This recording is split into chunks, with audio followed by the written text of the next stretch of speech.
Good evening and welcome to Sigma's second seminar in the series Taking Pharmacy Forward.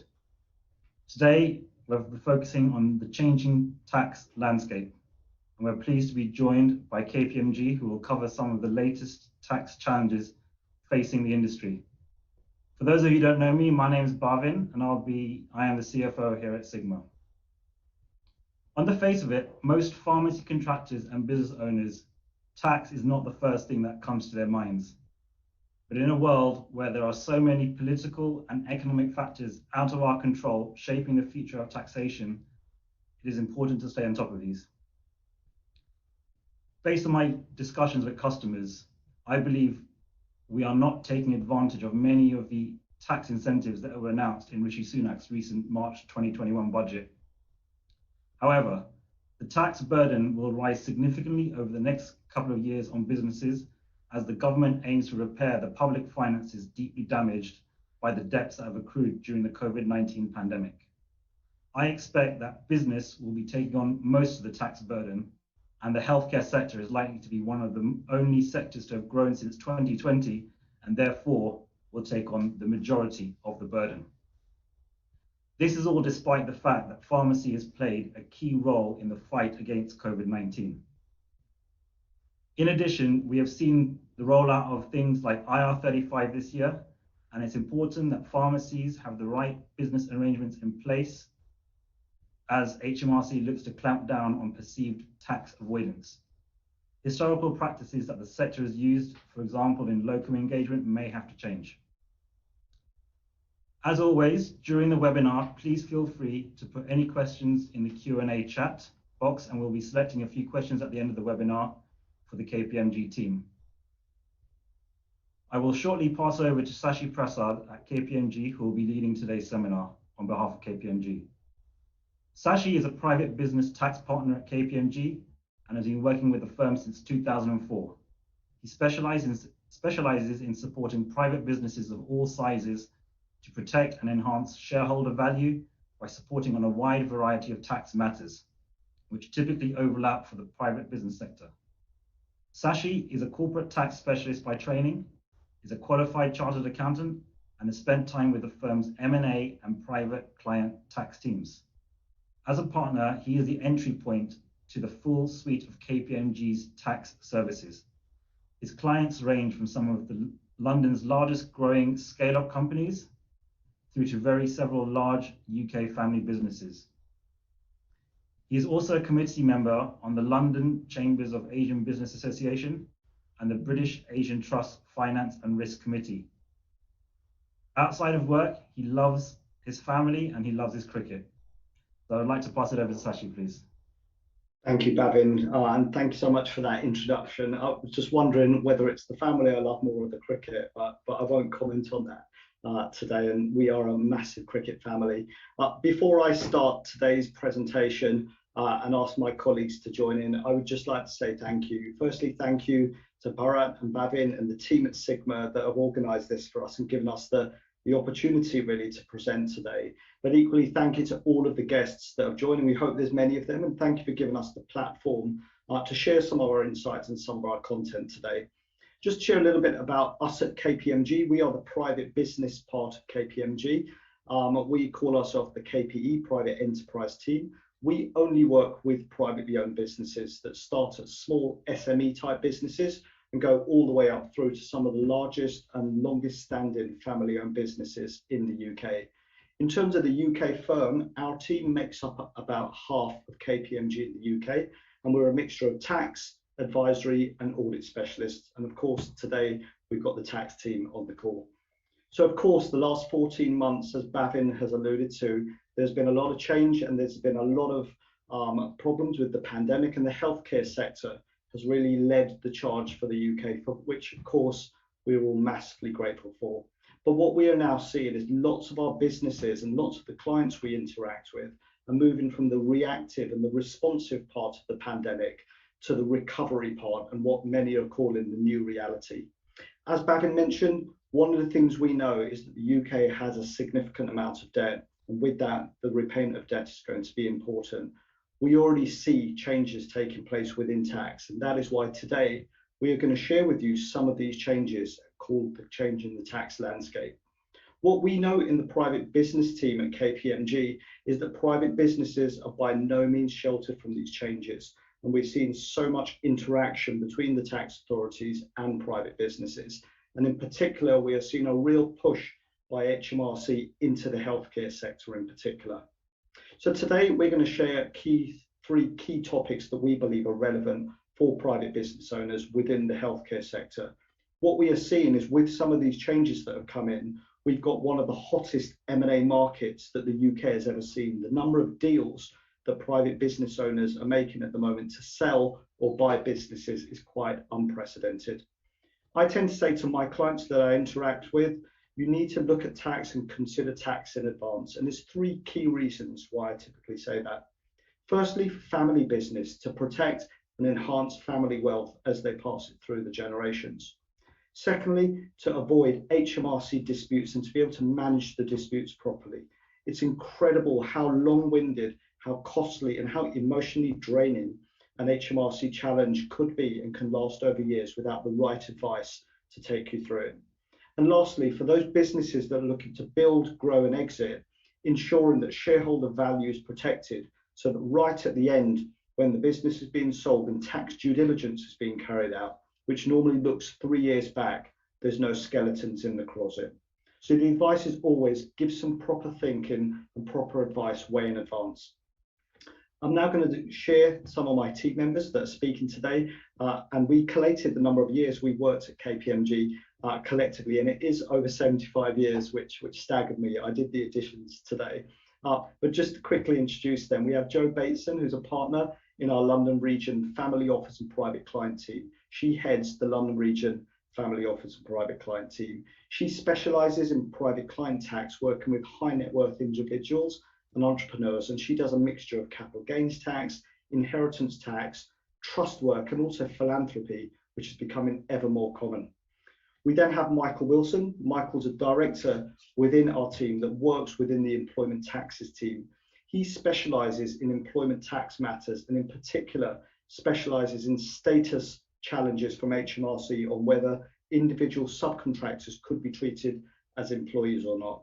Michael is leading the firm's charge with a number of pharmacy cases at the moment, and he's going to share some insights into it. And Michael and I have one of the firms and probably one of the UK's biggest challenges from HMRC on one of the largest privately owned family business chains in terms of locums that HMRC believes should be treated as employees. And last but by no means least, we've got Derek Scott. Derek's an associate partner within the team, and he's been around longer than most of us. Derek is the guy we go to when clients have issues with HMRC. And Derek is the guy that you need to speak to if HMRC drop a letter into your letterbox. He manages queries from HMRC, he manages disputes with HMRC, and he's an ex-inspector at HMRC, so he knows how to deal with it. He deals with both the business and the individual side of things. But without further ado, that is my introduction, and I'm going to pass over to Jo, and her slides will come up and she will start you through today's presentation. Thank you. Over to you, Jo. Thanks a lot, Shashi. So hopefully my slides will come up. So thank you very much for seeing me today, because I know it's been a long day and a long week, but hopefully the topics that we cover will be relevant, as Shashi said, to kind of you and your businesses. So today I'm just going to cover the future of personal tax, and by that I mean how we at KPMG think that personal taxes could change. So in terms of tax rates and in terms of how the taxes operate in the kind of short, medium and long term in the UK. So I have included a couple of global comparisons because I think actually sometimes they are relevant to put into context.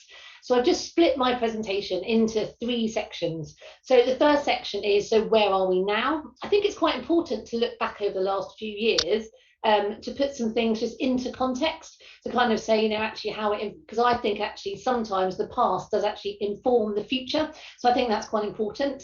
The second slide will then be, what do we do, where are we now? And then what do we know now? Because actually we've had some kind of recent activity. So I'll just go through what's kind of happened more recently, and then I'll cover off what the future could be. And you know, that's where I'm kind of saying, well, I think based on what we know and our interactions with HMRC and the Treasury and others, you know, where I think actually the future changes could be. And I think what that will help you do is then think about, is there any action that you'd like to take now? Or if not, maybe some action that you choose actually not to take now, but maybe to delay to some point in the future. So all of these things. So this slide here, where are we now? So what that's doing is just looking back over the last 3 years, so since November 2018.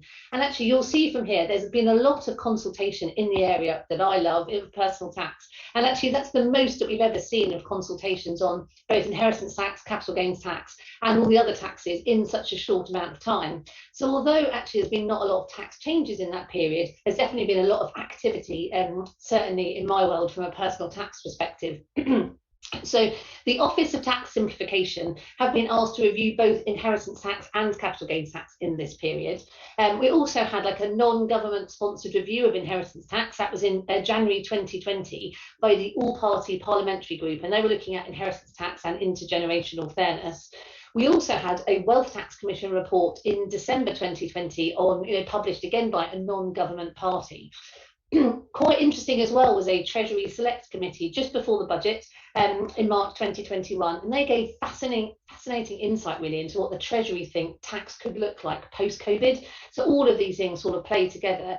So all these things have been looked at and being changed over the period, but obviously COVID really does change maybe how the government might well deal with it sort of going forward. And there continues to be a lot of speculation in the media. Just last week, there was speculation that the Chancellor has said that he is minded to increase inheritance tax, and sometime soon. And although actually I haven't been able to find any kind of validation for that statement, other than newspapers saying it's from a Treasury source. Certainly when I speak with Treasury, that's not something that they've kind of been particularly mentioning. So I always think when you're looking at tax, sometimes it's good to put it into perspective, to kind of say, right, how in the UK is our tax generated? I think it kind of helps you understand some of the levers that the government might actually use to kind of change taxes in the future. So if we look at 2018-19, actually, overall tax revenue was just over 634 billion. And actually over 55% of this was raised through payroll taxes. So that's kind of pay as you earn. And actually the bank payroll levy as well, which has quite a big number in there. Over 21% of tax was from corporation tax, and actually again 21% from VAT. So you can see quite big numbers when you add together where the majority of tax comes from, is from those core taxes. When you look at capital gains tax, it actually only raised just over 9 billion, which is about 1.5%. And actually inheritance tax was only 5 billion, which is less than 1%. So I think when you're looking at the government and the position that they're in now, and you know, as Bhavin mentioned, this kind of big gap that we have in our finances, if we're looking to significantly raise tax revenues, actually that if you wanted to make the biggest impact, you could do that maybe through income tax, corporation tax and VAT. They are the most likely to be impacted. Whereas actually changes to capital gains tax and inheritance tax, they're more likely actually to be a question of fairness and the right amount of tax rather than necessarily a tax raising kind of question. So if we move on to the next slide, that kind of shows us, so what do we know now? So on budget day, it was actually pretty quiet in terms of personal taxes. So there was an announcement to say that the personal tax allowance and the tax rate bands were going to be frozen at their 2021 level for the next 5 years.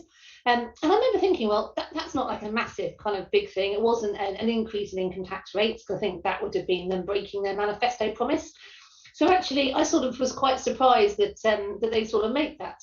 So on budget day, what happens is you have the Office of Budget, the Office of Budget Responsibility, and they publish how the changes and what revenues they're going to raise.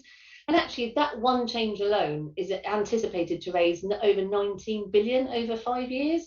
So I thought that was quite clever, because that's a way of raising revenue, maybe without maybe raising the tax rate. So it's something to sort of think about. But on budget day, there were no changes announced to capital gains tax or inheritance tax. We were told that the current reliefs would remain frozen. But, you know, to be honest, they've been frozen for quite a long time, so that wasn't particularly news. So budget day, the big change really was around corporation tax. Now, Shashi is our corporation tax person, so I'm not going to go into that in any detail, but you'd have heard that there's, you know, the headline rate will increase to 25% from April 2023. Now, this was anticipated. I think actually in the months before it was well trailed that the rate would go up, but I think personally I was surprised how high it went. 25% is quite high, and headline tax rates are quite important for a global comparison. So the EU global rate is, average global rate is closer to 20%, and actually the average global rate is more 24. So we went to 25. I think some people think that's because the US are probably going to put up their rates, and therefore we were just ahead of the curve, as it were. But also what I thought was quite clever with this tax rate is actually 25% is the rate where the question about whether you should pay yourself in dividends or salary is not quite as clear cut. And actually with the 25% corporation tax, actually the benefit of paying yourself in salary, in dividends, actually that benefit of doing it does actually start to erode. So I'll just go into that in a little bit more. So, under the current rates, it is beneficial for owner managers typically to pay themselves in dividends. So even if they're a high rate taxpayer. So the high rate on dividends is 38.1%. But however, if you're just kind of looking at these new rates at 25% corporation tax rate, actually that balance between salary and dividend is definitely less clear cut, especially for those that are paying higher rates or additional rates on their dividends. And this is essentially because as a business, if you pay someone a salary, that is a tax deduction in your business, you get tax relief for that. Fine, the individual then pays tax, the rate, the top rate is now 47% if you include national insurance, but you get a deduction for that as a business. There is employer national insurance, so that's, there is something to think about. But actually, if you pay yourself in dividends, actually that will now have a 25% cost attached to it because you don't get tax relief on your dividends. So it's kind of already become tax, and then you're going to pay that 38.1 on top. So I think maybe it was to do that we were trying to kind of, make catch up with how the US were going to be, but actually maybe it was a bit more clever than that, and just trying to deal with this fact of how people pay themselves, something to kind of keep in mind. There does still remain a significant tax advantage about being employed and self-employed. So being self-employed, there is a significant tax advantage, and most of that is driven by national insurance. So when the Chancellor announced his package of COVID support over the last kind of year or so, he specifically said that when he gave up a support package for the self-employed, that this anomaly between the national insurance was flagged, and that it would be addressed in the short term. So in some ways, we're surprised it wasn't addressed in the last budget, but I suspect it will be something that will be addressed in the kind of future. So I think that's quite interesting for those that are in the self-employed or a partnership. So KPMG, we're a partnership, but is that question of actually, should I remain a partnership or should I incorporate? I suspect that will be something that everyone will be looking at in definitely in the short term, if not maybe in that medium term. We're also lucky enough this year to have a tax day on the 23rd of March, so shortly after, and the Treasury published a number of papers on that day. But one of them the Treasury responded to was the Office of Tax Simplification's review into trusts. And what's really interesting about that is they actually responded. They often don't respond to those kind of publications. And what they said is that there was no desire for comprehensive reform of trusts at this stage, although it will be kept under review. So I think that's really good news for those that kind of use trusts as overall succession planning for family reasons. And that's because, with the current capital gains tax rates for family businesses, there is still an opportunity to kind of move assets around in families and maybe use trusts. And if we know that the government is not looking at significant reforms of trust, then actually that does make them a pretty good vehicle for kind of family succession in the short, medium, and maybe even the long term. So definitely something to kind of think about. So the capital taxes treaties that are still available for the kind of UK-India and UK-Pakistan capital taxes treaties give even more flexibility for estate planning. And again, there are no sort of known changes to those in the short term, or maybe even in the medium term. So definitely it gives some more flexibility maybe for long-term residents, kind of people living in the UK, where maybe the business has maybe more real estate, so maybe less trading, maybe it's just not a trading business at all. So that was kind of covering, what do we know in terms of what sort of happens now. So on the next slide, we're just going to kind of say, well, okay, what do we think the future holds? Now, I will be clear, I suppose, these are my personal views that have kind of been pulled together over discussions with a number of clients, Treasury officials. I've met with the Office of Tax Simplification a number of times. I'm a member of various technical committees. So this is kind of an informed view, but still kind of my best guess, as it were. So to me, the question is, in the short and medium term, do the Treasury actually want to raise significant revenue? Actually, is that what they need to do? Do they need to raise more tax? Because I think if that's the case, then capital taxes are probably not the answer. So why reform something like that when actually if the question is raising more tax, would you not just do that through income tax, VAT, and kind of corporate tax, as I mentioned earlier? But having said that, around capital taxes, there was a paper published last December, I mentioned it, by the Wealth Tax Commission, And that was a non-government think tank. It was just a group of very clever people who kind of came together and looked at the question about whether the UK should have a wealth tax. And actually they did some modelling along with some clever economists from the LSE, and they suggested that if you had a wealth tax on net assets of more than £500,000 and you levied a 5% one-off wealth tax on those, that actually that could raise 250 billion, so a massive number.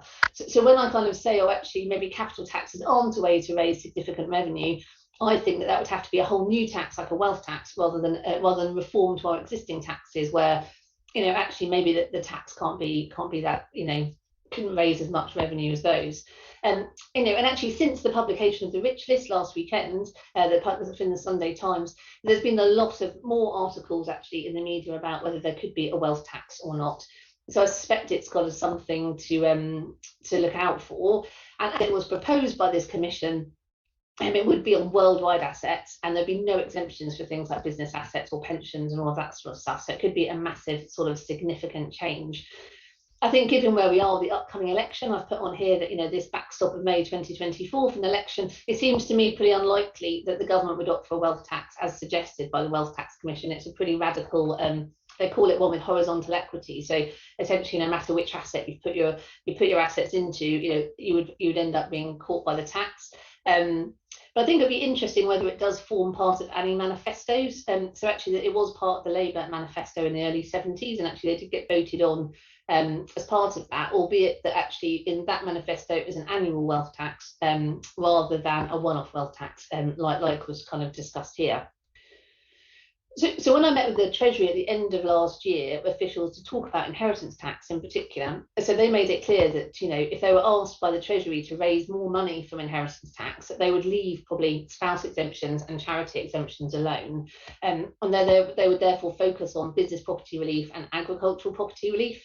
And they believe that costs them about 800 million, I think, for BPR and about 400 million for the agricultural property relief per year. And they discussed different ways that they would go about kind of changing that relief, maybe capping it, maybe giving people a lifetime allowance, maybe making it a bit more difficult to qualify, so making the trading test that bit higher, maybe aligning it with kind of other reliefs and that sort of thing. So I would always say for clients and for families that are relying on business property relief or agricultural property relief as part of their inheritance tax succession plan, and what I would say is you need to have a plan B, because if that's your plan A, that still works and that's great. But I would say the future for BPR is less certain, so make sure that you get yourself a plan B for what your inheritance tax plan could be. My view is it's inevitable that we'll have a capital gains tax increase, and I suppose it's a question of when and what rate, what level that rate would go up to. Globally, our 20% capital gains tax rate is pretty low, and CGT has kind of seen really capital gains tax, it seems quite a levelling up tool. You know, we have had capital gains tax at the same rate as income tax a number of times over the years. But it's normally been accompanied by pretty generous entrepreneurs reliefs. So, you know, you get the high headline rate, but actually you get reliefs on particular assets instead. And there's always been inflation relief. So it'd be quite interesting to see how we deal with that if we do quite a significant change. There is growing speculation about an announcement in the autumn budget to do an increase, to be announced in autumn, maybe to increase in April 2022. And that was a measure adopted a couple of years ago. And what it actually did when they pre-announced the rate is it triggered a lot of transactions and therefore actually increased a lot of tax revenues in the short term. Actually, capital gains tax became 5% of the tax revenue for that year, and there's actually never been up to that level since. So maybe that's a tool that they might kind of look out to bring again. So I think there's bigger questions ahead about how businesses should be structured and whether, you know, the UK should have a land value tax rather than kind of complex set of property taxes that we have at the moment, and that they're kind of things that maybe in the longer term rather than in the short term. Trouble with, say, like a land value tax is it does really rely on kind of robust valuation for property and probably some kind of digital solution. And as far as I know, the Treasury don't have one at the moment in the short term, but I suspect that will be something that they'll kind of look to do in the short term, in the longer term. So what we are saying for clients who have property portfolios, either the ones that they use in the business, commercial property, or residential property maybe that they kind of rent out, now is a really good time because there's some brilliant reliefs around incorporation relief and about actually looking at how you hold your property portfolio. Should you actually hold it personally? Should you have it in a partnership? Should you have it in a company? And the reliefs that we have today are great. And will they be around forever? I'm not sure. So what I would say is, if that's something you are interested in, I would definitely kind of have a look at just getting some advice around how you should hold your kind of property interest going forward. So our overall message, or my overall message, I suppose, for now is there's been a lot of discussion about what changes could happen, a lot of research, a lot of papers, a lot of speculation, and generally I think that change is probably coming. The question, I suppose, is when will that change happen, and what will that entail in the kind of the personal tax space? So I think that was all for me on that. Obviously, if you have any questions, we can do some at the end. And now I'm just going to pass over to Michael. Thanks, Joe. Sharon, if we move to the next slide. Thanks, everybody. And so I want to cover today employment status. It's currently a very topical area of tax, which is impacting all employers. But I think in doing this, I'm going to spend the next 10, 50 minutes or so focusing predominantly on locums, because that's hopefully of what's of most interest to everybody on today's session. So as I'm sure you'll be aware, the healthcare sector generally uses locums, whether this be pharmacies, opticians, or doctors even. There's always been an understanding that these workers, locum workers, will be self-employed. But just to be clear, a business using a locum, or any type of contractor or consultant for that matter, you can't merely treat someone self-employed just because the worker requests to be self-employed, or in fact you want them to be self-employed. Unfortunately, HMRC will not accept such an argument. Legally, an employer must assess the employment status of every worker they engage before agreeing to treat them as self-employed. And failure to do that could see a challenge from HMRC. And where HMRC don't agree that the worker is correctly treated as self-employed, for example, because they believe that they are providing employment type services or services akin to an employee, HMRC will seek pay-as-you-earn and national insurance from the business, plus interest and penalties. And I think it's worth just thinking, why will HMRC do that? Why do they focus on employment status? And it's very much in line with what Joe's just said. There's a tax advantage of being self-employed. Therefore, it's not optional being employed or self-employed. You have to meet certain tests to be deemed self-employed in HMRC's eyes. So that leads us quite nicely into the locum debate. For those of you who don't know, we're currently seeing a huge project being undertaken by HMRC at the moment, focused on the larger pharmacy chains, and they're looking at their use of locums. Essentially, HMRC are now arguing that a locum should be employed for tax purposes. By that, they mean subject to pay-as-you-earn and national insurance withholding, even though HMRC's own historic guidance permitted self-employment for locums. At this stage, let's just remind ourselves of HMRC's historic position on locums, because this is what's causing a lot of confusion, and it's getting a lot of people quite frankly up in arms about HMRC's challenge at the moment. HMRC produced guidance many years ago, essentially accepting that locums could be self-employed. And then, and strangely, this guidance is still in place now. What HMRC said many years ago was where a locum is engaged on a sessional or a daily basis and performs only the statutory requirements of a pharmacist's job, which is essentially dispensing, the supervision of the sale of pharmacy-only medicines and advising on medicines and such like, they would accept that the engagement is likely to be self-employment. They do go on to say, though, where the locum takes over a full range of duties of the employed pharmacist, which could include supervision of staff, cashing up, reordering other stock and such like, they would argue then, and they would expect that locum to be treated as an employee. The guidance goes on to talk about using standard contracts for locums, those provided by the National Pharmaceutical Association, the NPA, and other ones provided by the PDA, the Pharmacist Defence Association. Again, they provided standard contracts for use for locum engagements, and where them contracts were used and followed to the letter, HMRC would have accepted that the individuals were self-employed. So the current attack that we're seeing by HMRC, and you may be aware of this through colleagues or contacts in the larger chains, or you may have a review in your own business at the moment. The current attack is completely at odds with the Revenue Zone guidance. HMRC's only comment on that guidance at the moment is that time's moved on. They believe most locums are no longer used in the way that they were 15, 20 years ago when that guidance was put together. So they are basically believe that time is right to look at the guidance again. And basically, at this stage in time, the HMRC's clear argument is that all locums, and I say all, should be subject to pay-as-you-earn and national insurance. So quite a fundamental change, quite a huge step back and change from where we have been in the past. And it's something that I think everybody needs to be aware of if you do engage, you do use any locums at all, because it could cause you a problem going forward. So I think, as Shashi alluded to earlier, we are currently assisting a number of the large chains with this, basically arguing the situation with HMRC, reviewing their arrangements, putting forward our view as well to HMRC. HMRC are pursuing historic liabilities. So as you can imagine, for the large chains, the numbers are quite eye-watering in terms of pay as you earn and national insurance that they believe is due. Our position at the moment as KPMG is that HMRC's old guidance should stand. We are unclear why the revenue guidance is still there when they're arguing that it no longer is relevant. And our view at the moment is locums are correctly self-employed. However, it's a bit of a watch this space, because HMRC quite as I'm saying, have the opposite argument. My key message at this stage will be, if you get any correspondence on this matter from HMRC, and we believe that all businesses, all pharmacy chains, all pharmacy businesses, small and large, will receive correspondence from HMRC at some point on this, because they're trying to ensure consistency in the way that locums are used and ensure there's a level playing field. Take it seriously. Make sure you take advice and don't just point to the historic guidance, because it's no longer relevant in the eyes of HMRC undertaking full reviews and such like. So what should you do going forwards? Well, at the moment, our advice is, if you use self-employed locums, document why you believe the self-employed. Don't just rely on the historic guidance. Document why you believe they're self-employed, and keep an eye on the outcomes of the HMRC investigations that are going on now. I'm sure everybody's hearing about it. There's a lot of talk in the sector, obviously, around the different chains being investigated and reviewed. So everybody should quite quickly know what the outcome of these is. Some of the cases are at quite an advanced stage now, so it's going to be interesting to see where they do end up in terms of how you have to treat locums going forwards.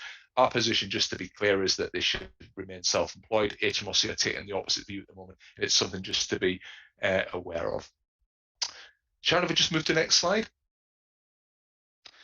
What I touched on there was just what we mean by self-employed and employed. As I said at the start of the discussion that I've just been having, it's not a matter of choice. You can't just treat somebody self-employed because they want to be. It does need a fundamental examination of the terms and conditions, the working practices how that individual operates. And to get to that outcome and to get to that decision for a worker that works regularly for you, these are just some of the things that need to be considered. The main things are obviously how somebody, do you tell them how to work, where to work, when to work, how do they get paid? Do they get paid like an employee? And the ultimate view from HMRC is, if they look and feel like an employee, for example, they're working 9 to 5, they're earning a day rate, they're earning an hourly rate, well, they're likely to try and argue that they are self-employed, that they are employed. So there's a number of factors that have to be taken into account. We could probably spend a whole session on its own talking about this, so we won't. But these are just some of the things that need to be thought through to get to the right opinion. Just on to the next slide, please. And as I say, the key takeaway from this is locums are being reviewed at the moment. Locums, the status of locums is clearly under the microscope of HMRC. But what this should fall into is just a general employment status. Anybody you use in your business who is not who you're not employing, i.e. you're not subjecting to pay as you earn and national insurance, you do legally have to undertake what's called an employment status assessment, using the tests we've just talked through on the last slide, and ultimately getting to the right decision and documenting why they're either employed or self-employed. HMRC have got an online tool that you can use now to undertake an assessment. That'll give you an opinion, are they employed or self-employed? It is impartial, it is objective. Don't laugh when we say that. It does give an opinion which should hopefully be the right opinion, but bear in mind, taking into account all the factors and all the evidence, keep that document, keep it on file, and make sure you get to the right decision. I think the last slide from me, Sharon, is the next one. And I couldn't probably do a little session on status without taking the opportunity just to mention IR35. Again, we mentioned it at the very start of this evening's session. The IR35 reforms came in eventually in April 21, so they have now gone live. Big legislative change. What again this requires is all medium and large businesses, and there are some set criteria about what is deemed to be a medium and large business. What they now have to do is undertake, as I've just said, a status assessment for every contractor, every off-payroll worker, every subcontractor, whatever term you want to use to describe these types of workers. You've got to undertake an assessment, whether that's via their own company, what we call a personal service company, whether they're a sole trader, i.e. self-employed, or whether they're even engaged by an agency, where you fall into the category of medium or large business, you are now required to do an employment status assessment. Failure to do that could say HMRC challenge the status of these workers. And obviously, if you haven't withheld pay as you earn and national insurance because you believe them to be self-employed, you are liable for the pay as you earn and national insurance.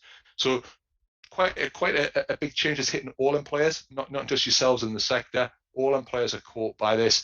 Lots of our clients use many contractors, off-payroll workers, IT contractors, lots of sectors use this. It's not something unusual at all, but it's just something to have an eye on and make sure you get right, because the numbers at stake can be pretty significant. So that's it from me. Hopefully that's given you a flavour of what we're seeing in the sector with it from HMRC. That's given you a flavour of the attack that we're seeing on locums at the moment, and hopefully just a general piece there on your obligations as a business using off-payroll workers. I'm going to hand over to Derek. Well, sorry, that's one last slide, but I think we've covered IR35 there, Sean, so we'll just click past that one. Thank you, Michael, and good evening, everyone. Sharon, if you just want to flick on to the first slide, please. So what I thought I'd spend the next 10 minutes doing is just a bit of an overview for everyone, looking at some of the common aspects of HMRC inquiries and where clients are asking for advice on a regular basis, some of the sort of common areas of concern, if you like. And then we're going to go on the next slide, look at what I think are some of the hot topics in terms of the type of inquiries that we're seeing at the moment from HMRC. If you just flip back again, Sharon, please, sorry. Yeah, so starting on this, if you like, any tax inquiry has got a cycle. The Revenue adopt a risk-based approach to inquiries. So the days of random cases are quite few and far between. It doesn't mean there's anything wrong when you've got an inquiry, because ultimately it's about a check and of a return. But at the same time, they can be stressful and difficult things to deal with, so they need proper handling. So the opening stage of an inquiry is important, because although most inquiries continue to be sort of underpinned by a statutory process, an area that's on the rise is what we've termed an informal inquiry. And the genesis of this is HMRC are trying to say, well, look, if we can have a quick telephone call with a taxpayer, or have a letter that can easily deal with the matter, then we don't have to go the whole hog of actually launching a full inquiry. And in principle, I can see the merits of that.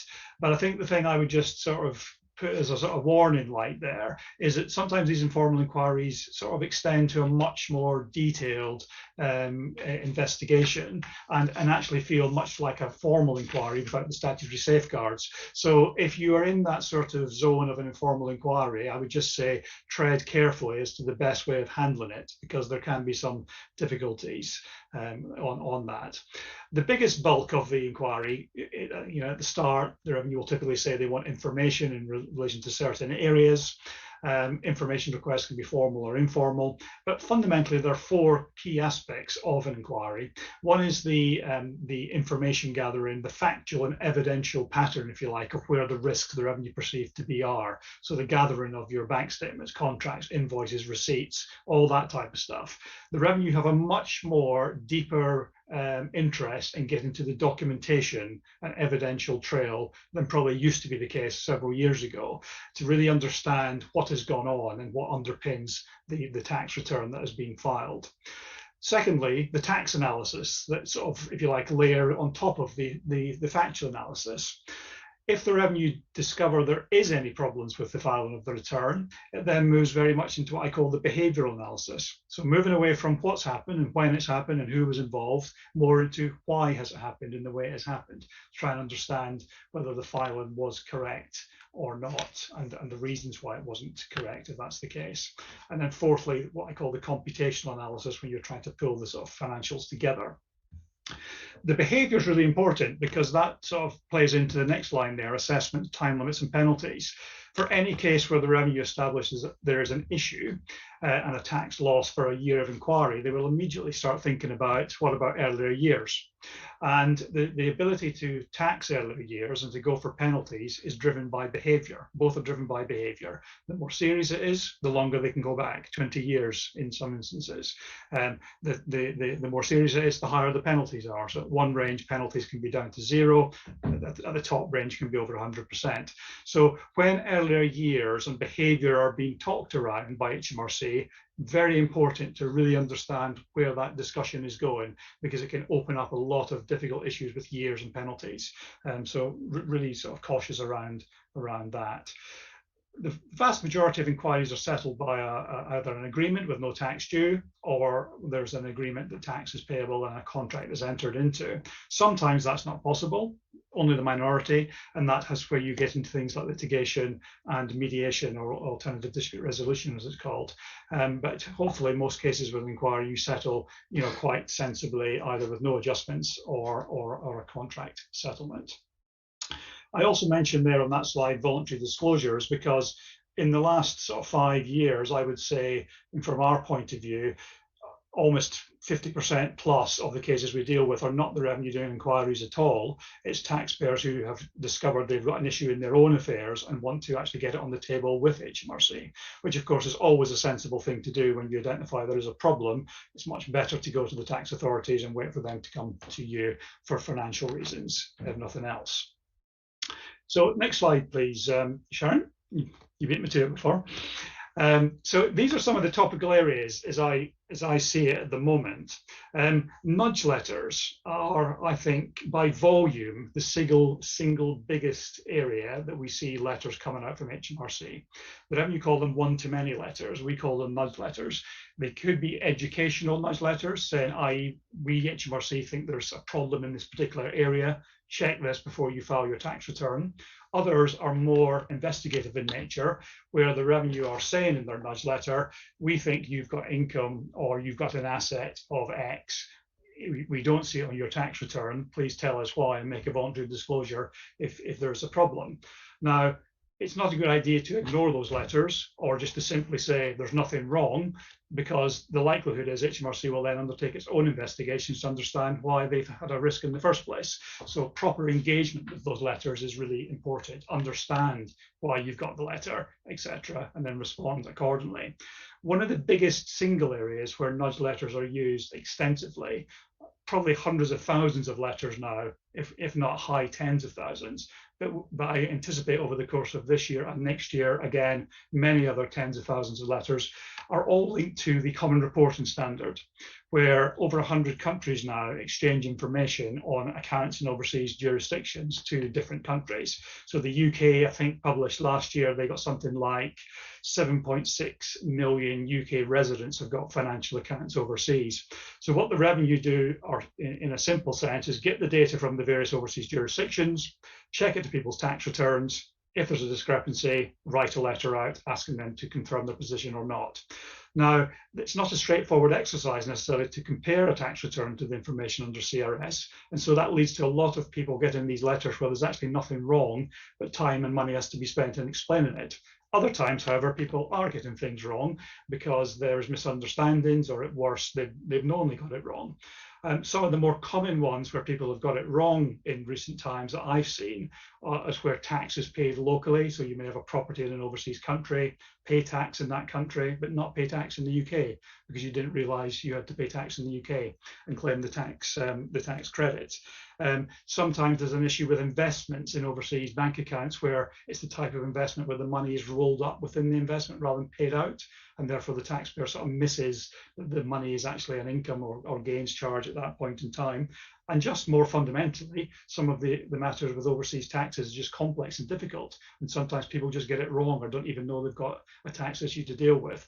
So these nudge letters are doing the rounds extensively. They're to be treated cautiously and carefully, but just because you get one, don't sort of panic and think there's a problem. There may well be a very sensible and reasonable explanation. At the other end of the scale, in terms of the volume of letters, I would say is domicile. But what's really interesting about domicile inquiries is the depth that they go into. These are inquiries that are substantive, often cover, I've seen inquiries run for a number of years in that instance.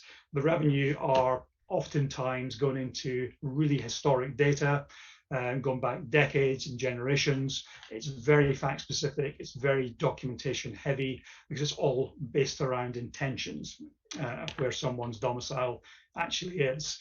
There's a recent case called Henke's that was published last year where the revenue were successful in, if you like, overturning a domicile position for someone who was from outside the UK originally but had been in the UK for a long time. The concept of a domicile of choice, the revenue argued that that person had acquired a domicile of choice in the UK and were successful. And so the inquiries we're seeing around domicile, in my experience, are mainly around that domicile of choice argument. And obviously, if the revenue are winning cases in the tribunal, that's not going to sort of make them less interested in taking these arguments. So I'm expecting to see more of these. There's lots out there already that we're dealing with and others are dealing with. Fundamentally, what's it all about? The revenue are trying to say is whether someone has got an intention to remain permanently, indefinitely in the UK. That's the critical test we're looking at here. Has someone got an intention to remain permanently, indefinitely? And unfortunately, the answer to that question isn't as simple as no, I don't. Because the revenue will then say, of course, well, what is the evidence to support that assertion? And that's where you start looking at things like, well, what assets have you got in the country you say you're domiciled in? Do you visit that country? Have you got family in that country? Have you got a business in that country, etc.? And another way the revenue sometimes try and do it is to say, well, what evidence have you actually got that you are going to leave the UK? If all your assets are in the UK, your family is in the UK, your grandchildren's in the UK, you work in the UK, you're of a certain age and you're still in the UK, the revenues sort of try and push the argument as, well, clearly you've no intention to actually leave, even though you're maybe saying your intention is to do so. And in that case I mentioned a few moments ago, fundamentally, the judge, although it was a difficult decision, they sort of said they weren't persuaded with the argument that the person did intend to leave the UK. So what we're doing with non-domiciled clients at the moment, which is always good practice, but particularly so given the revenue are really hot on this subject, is actually, before the revenue are on the scene, working with clients who are in this non-domicile position, and actually, if you like, trying to firm up the robustness of the argument and document in the argument on the basis of the HMRC do come knocking, that we've got the best possible evidence to sort of argue in the contrary. So that's one to watch out for anyone who is originally from outside the UK. The two final things I'll be very quick on, one I've sort of mentioned already, is on evidence and behaviour. Behaviour is very important, particularly where there's any assertion by the tax authorities of deliberate behaviour. Now, deliberate behaviour has got a connotation of tax fraud, tax evaders. No one thinks they're in that zone. The revenue are very, I think, being more assertive in sort of trying to say what deliberate actually means, and therefore it's coming up more often. All I would say on deliberate behaviour is if anyone from HMRC is making such assertions, I think taking proper professional guidance is really important, because it opens up a whole lot of new difficult areas, whether that's going back 20 years, these higher penalties, naming and shaming publicly of being a tax evader, and in worst cases, criminal investigations. So if that's a situation that ever is raised at any sort of format at HMRC, definitely a time to get proper and careful advice. And then finally, I just wanted to mention cross-tax inquiries. And basically, they do what it says in the tin. It's looking at the interaction between the business and the owners. So whereas the revenue sometimes come out just looking at employment tax or VAT or corporation tax, with these cross-tax inquiries, they do it all at the same time, and oftentimes are bringing in the owner's own personal affairs as well. And then particularly then the focus becomes the interaction between the owners and the business. So things like, how are the owners remunerated? Are there any benefits that the owners receive? Are there family members on the payroll? What do they do? Are there any connected offshore entities linked to the company where money is paid? Are there loans to and from the company? So all the sort of areas you can imagine imagine where there's interaction between the two, are a real area of focus in those cross-tax inquiries. One of the other difficulties with those cases, of course, is the revenue, when they start them, don't tell you what the risks are. They just say they want to come out and do a cross-tax inquiry into the various different taxes. And then that fundamentally then becomes a large information request looking for a download of the entire accounting system of the business and then share the risks. So you can very quickly get into a massive information request of data, which again, sensible, careful handling can allow you to sort of limit in a collaborative way working with the revenue rather than just handing everything over in day one and then having to deal with massive inquiries from HMRC. So hopefully that's useful just to give you a feel for some of the areas where there's quite a lot of activity going on by HMRC at the moment. Hopefully you're not dealing with any of them in the nicest possible way, but if you are, hopefully it's giving you a flavour of where we're seeing a fair bit of activity. So I think that was all for me, and I think we're probably going back to you, Shashi, or a question and answer session, perhaps.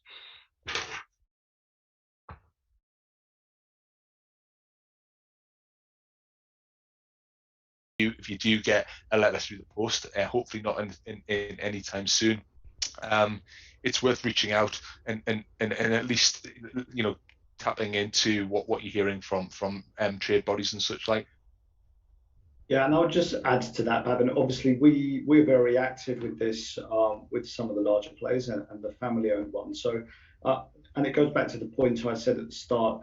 We're a private business team, and we work with private businesses of all sizes. And I would say to those that have asked that question, if you get a letter from HMRC, before you do anything, reach out to us. We will tell you whether or not we can support you or not. More often than not, I would say we can. And on this particular matter, we've built up so much knowledge, so much IP, and we're leading the case pretty much with HMRC, that we'll be able to use some of those learnings to filter down and help the smaller players within the sector. So I would say please do reach out to us at KPMG. Thank you. And just the last one on locums for now. In terms of HMRC, if they do win the case against the larger players, is there a risk that they may come after me as a locum to reclaim any unpaid tax as well? The answer to that is probably no, because the obligation to operate pay-as-you-earn falls on the employer. If you are deemed an employee of a particular chain that you've worked for, they would be the ones that are liable for the pay-as-you-earn in national insurance that was not withheld. We then get into a complex scenario, which I'll not spend much time on, about, well, if you've already paid tax on that income, then obviously there could be some credit given. But the answer to the question is it should not impact you as a self-employed locum. They're looking at the engager, i.e. the pharmacy chain itself, as to whether they should be operating pay-as-you-earn, not you. Michael, I've just been asked actually to repeat the first question because I think the sound went off. So again, I think it was, what is the advice of hiring locums long-term, employed or self-employed? Yeah, I think if they're going to work regular, what I would do, guys, more generally is have a look at, I mentioned earlier, and it wasn't tongue-in-cheek in saying this, have a look at the revenues tool, have a look at the tool that the revenue produced, which is called the Check Employment Status for Tax. It's an online tool, completely anonymous, that gives you an opinion as somebody employed or self-employed. You can use it, we use it very regularly with clients. You don't have to put any information in about who you are as a business or anything like that. That will give you an opinion. But so it's worth having a look at and just trying to give you an understanding of what landscape you're in terms of these assessments and such like. But my general position on this would be, if you're using somebody very regularly, i.e. every week, 2 to 3 days, 3 to 4 days every week type of scenario, then you are carrying a risk, and you would have a much harder argument with HMRC. Whereas if you're using somebody irregular, just a day here, a day there, that type of thing, they are much more likely to be self-employed. And I have a feeling we might retain that position with the revenue in the long term. But where they are regularly working for you, I think you probably do need to be considering employing them or deducting pay-as-you-earn, because I think you're carrying a bigger risk there. But I wouldn't rule anything out. Have a look at the guidance, have a look at HMRC's. I can point anybody in the direction who needs it of HMRC's published guidance on locums, and have a look at the tools that HMRC are providing now to make decisions, and have a look at them just to get comfort, guys. Okay. Thank you. So next question is, I'm a sole trader. Is it worth incorporating my business? Well, that's always an interesting one, isn't it? Because I think what I'd said, so at the moment, I would say that being a sole trader there is a tax benefit. And I think I mentioned that the difference basically in national insurance means that actually being a sole trader, if you don't want to retain profits, so the main disadvantage really for being a sole trader is your tax on all the profits as they arise, even if you want to retain them in the business and reinvest them. Where actually in a company, you can kind of do that a bit more tax efficiently. So what I would say is wait, because we're expecting an autumn budget I think they always say autumn, they end up being in November, but I think an autumn budget in sort of October, November, I think there will be something around the self-employed. And then I think what will happen is we might realign the national insurance, so therefore there won't be that differential. And then it's a question of this point around, do you want to retain profits or not? And actually, do you like the legal status of being a company or not? Because there's some real positives, but also some negatives, because, a company has to file accounts, they're publicly available information. If you get large, you have to order, so there's definitely a lot more sort of admin around being a company than being self-employed. So I would say at this point, I think it'd be silly to do anything, but maybe just wait and see what happens maybe in the autumn budget. Thank you. The next one will probably be for you again, Joe. I'm a sole trader, and will I qualify for business property relief in terms of inheritance tax? So you don't have to be a business, so you have to be a business, but you don't have to be incorporated to get business property relief, the inheritance tax one. So you just have to be carrying on a trade. So as a sole trader, you can definitely qualify for business property relief. The challenge is, what is your business? It's a bit harder to kind of ring fence it. Whereas when you're in a corporate, that's definitely a bit easy. But yes, if you're carrying on a qualifying trade, so you're not investing in land and you're not dealing in shares and securities in your sole trade, then yes, you should qualify for business property relief. Thank you.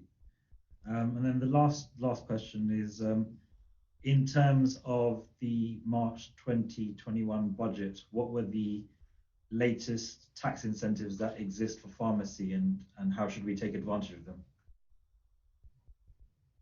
We'll probably cover that from a company perspective. There was a number of incentives out there. Of course, for pharmacy businesses, you've got the super deduction. So if you invest in any qualifying plant and machinery, every £1 you spend on that, you get £1.30 tax relief on it.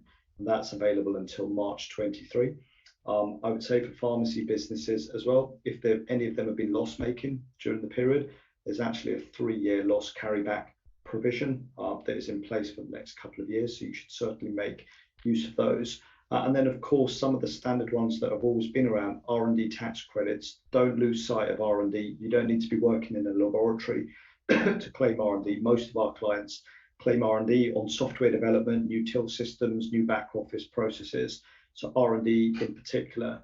And of course, for some of the privately owned pharmacy chains that are looking to employ staff, there's a review of the EMI share plan rules as well, to make it more beneficial to offer share options to staff. So there was a lot coming out of the budget for private businesses. Not much that I can think of specifically for pharmacies, though, Bhavin. Thank you. That's all the questions that have come in today. But obviously, of course, if anybody does have any further questions for KPMG, please do feel free to pass them to the Sigma team, and we'll definitely send your questions across. I'm now going to pass it over to Bharat for his closing remarks.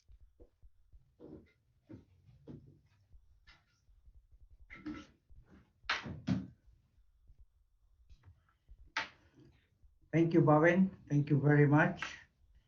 We've come to an end of a very good webinar today, looking at the tax landscape from the experts at KPMG. I wish to thank all our customers, suppliers, and guests who have attended the webinar this evening. Thank you, Sashi, Joe, Michael, Derek from KPMG. We really appreciate you spending your Thursday evening with us. This webinar has been very successful, I feel, from the questions that have come from the audience, because these really affect our customers who are the independent pharmacists. Finally, I would like to announce our next webinar on 23rd of June with NHS England. This will be with regards to the new white paper that has been published, Integrated Care Services. It is a very important paper that probably will come into law next year and will affect almost every pharmacy. Once again, thank you everybody and good night. Thank you.